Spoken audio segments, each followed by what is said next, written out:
Hello everyone, it's me Bimar Farooq. Welcome to Love Money. Let's master the annual report, fundamental analysis 2. We have already uploaded a video analysis, the basics, so go and watch it before this. So let's start to the deep.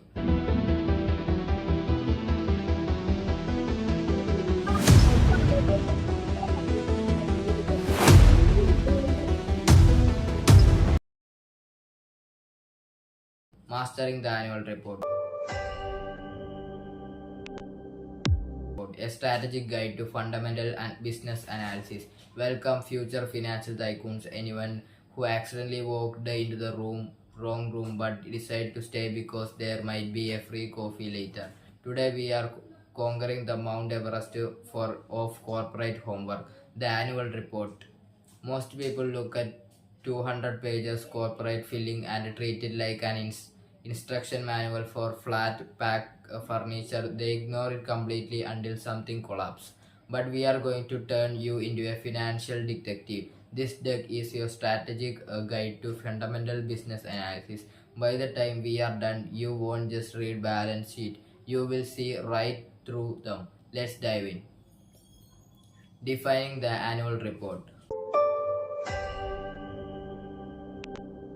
Official communication. Let's start with the basic. What actually is an annual report? Officially is the primary formal channel through which a company conveys its financial performance and operations health to stakeholders.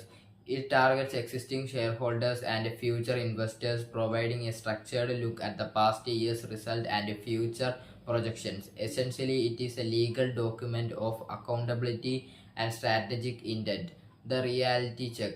Think of it as a corporate first date profile. The company is put on its absolute best outfit, doing its hair and trying to convince you it has its life completely together. Our job as analysts is to look past and fancy formatting and check if they actually pay their bills on time. Overcoming jargon barriers. Navigating the fluff. If you open an annual report cover to cover, you will quickly hit three major roadblocks. High volume. These things are regularly over 100 pages long. The secret to surviving this is skipping the marketing fluff. The glossy photos of smiling employees looking at laptops and scrolling straight to the core financial and management sections. Technical jargons. Terms like amortization or contingent liability sounds like spells for Harry Potter designed to make your wallet disappear. They act as barriers, but decoding themselves is essential for a true risk assessment. Navigating tips. Don't start at page 1. Start with the auditor's report and the management discussion and analysis. MD&A and A. This gives you the soul of the business before you drawn in raw numbers. The narrative core.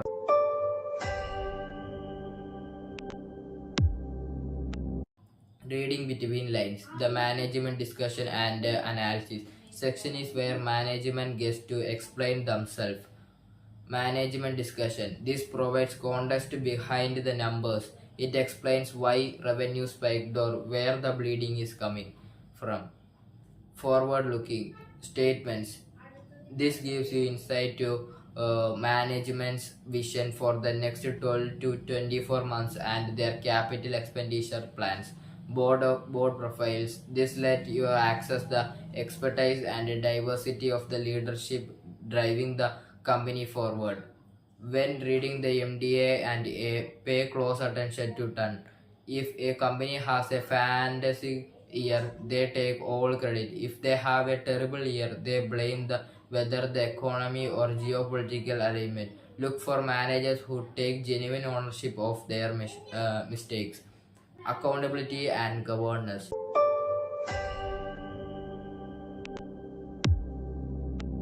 Trust, but verify before you trust any of the math.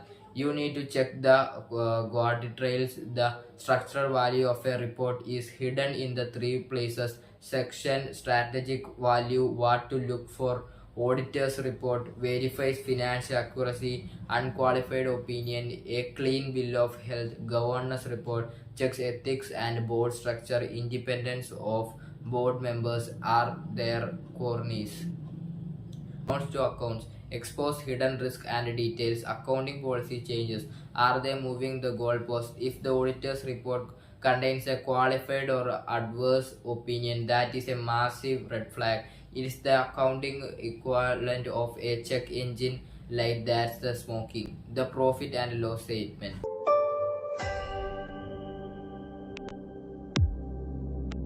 Show me the money. Now we get to the main event, the profit and the loss statement. At its absolute simplest, the formula is however you need to discern where the revenue comes from. A healthy company typically shows a breakdown like the one in our slide. 92% operating revenue, core sales, and 8% other income, interest, dividends. If you see a company whose core sales are plummeting but their profit looks great because they sold their corporate headquarters or won a one-time lawsuit, that is not suitable growth. That's burning house looking nice because of a fresh coat of paint. Analyzing operating expenses.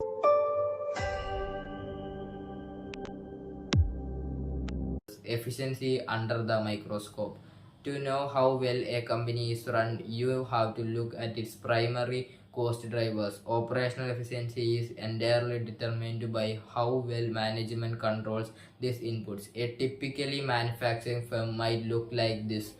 Raw materials 45%, employee benefit 25%, excise duty, sales tax 50%, other operating expenses 15%.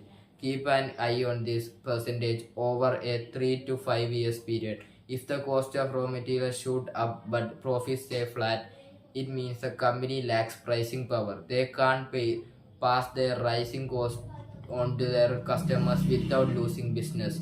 Impact of non-cash charges.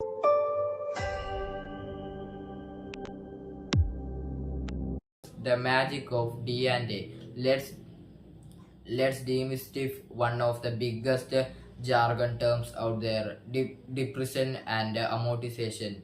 The D&A. These are non-cash expenses that represent the wear and tear of physical assets like factory machinery and the expiration of intangible assets like patents over time. While they reduce taxable profits on paper, they do not involve an actual outflow of money in the current period. This distinction is absolutely crucial when calculating EBITDA,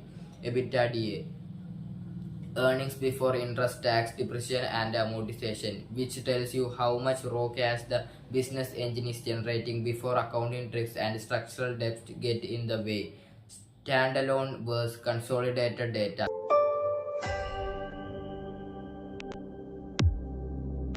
Finally, when you look at the financial data tables, you will see two versions of everything. You must know the difference. Standalone reports focus solely on the parent company's financial performance. It completely ignores the earnings or loss of subsidiaries and joint ventures. It is only useful for checking the core health of the main entity. Consolidated report combine the financials of parent company and all of its subsidiary. This provides a true holistic picture of the entire corporate group. The golden rule: always use the consolidated report for valuation and equity analysis. If you only look at the standalone data, you might miss the fact that the parent company looks profitable only because it is hiding all its massive debt inside an unlisted subsidiary company. Always read the note to financial statement to catch those sneaky related party transactions. How to take the annual report, how to look at annual report carefully, we will post that in a next video. This is the end of this video. We had talked about annual report.